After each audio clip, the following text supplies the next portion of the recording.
ఏ బంధమైనా మన అహంకారంతో దూరం చేసుకోవడం సులభం, కానీ మళ్ళీ తిరిగి ఎంత ప్రేమ చూపించినా ఆ బంధాన్ని పొందడం కష్టం.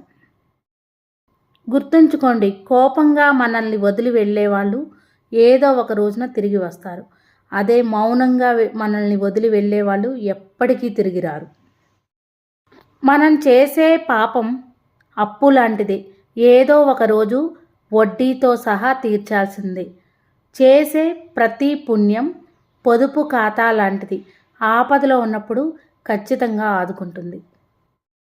మనం చేసే పాపం అప్పు లాంటిది, ఏదో ఒక డబ్బు ఎవరి కోసమైనా ఖర్చు చేయొచ్చు, కానీ సమయాన్ని మాత్రం అర్హత గల వారి కోసం మాత్రమే ఖర్చు చేయాలి. మనసు స్థిమితంగా లేకపోతే గడియారం శబ్దం కూడా మనిషిని నిద్రపోనివ్వదు. జీవితంలో నటించవద్దు.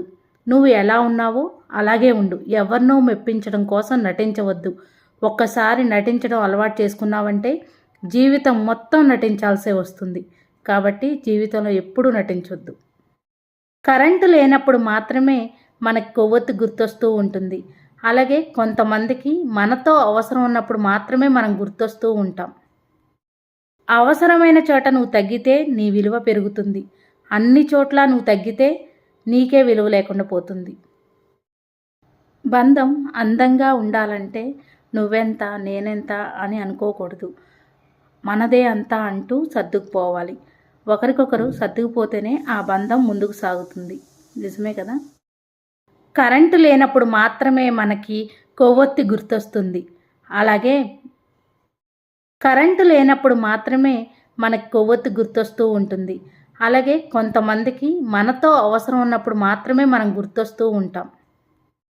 జీవితంలో ఎప్పుడూ నటించవద్దు. జీవితంలో నటించడం అలవాటైతే జీవితాంతం నటించాల్సి వచ్చింది. జీవితంలో నటించవద్దు. నువ్వు ఎలా ఉన్నావో అలాగే ఉండు. ఎవరినో మెప్పించడం కోసం నటించవద్దు. ఒక్కసారి నటించడం అలవాటు చేసుకున్నావంటే జీవితం మొత్తం నటించాల్సే వస్తుంది. కాబట్టి జీవితంలో ఎప్పుడూ నటించవద్దు. కానీ మార్గశిర మాసంలో లక్ష్మీదేవి అమ్మవారిని పూజించడం వల్ల మనకే కాదండి, మన పుట్టింట్లో కూడా మంచి జరుగుతుంది. మార్గశిర మాసంలో లక్ష్మీదేవిని పూజించడం వల్ల మన మెట్టినింట్లోనూ మన పుట్టింట్లోనూ ఆర్థిక సమస్యలు తొలగిపోతాయి. లక్ష్మీదేవి అమ్మవారి అనుగ్రహం మన పుట్టింటి పైన ఉంటుంది, మన మెట్టినింటి పైన ఉంటుందండి.